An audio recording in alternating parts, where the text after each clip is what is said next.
فێنک بەم قرچە قرچی هاوینە کە سێبەریش لە گەرمای هەتاو هەڵدێت و ئەگەڕێت لە دوای پەنایەک، شنەبایەک لەو خوارانەوە هەڵی کرد. چ شنەیەک و چ بایەک!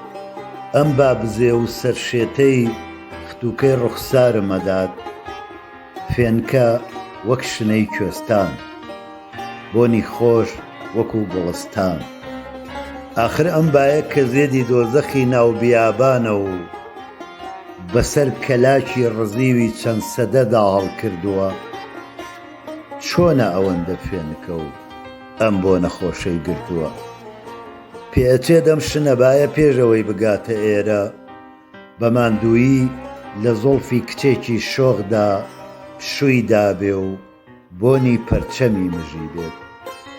هەردوای ئەوەش بەناو تەمی هەناسەی ساردی عاشقە شەیداکەیدا تێپەڕی بێت.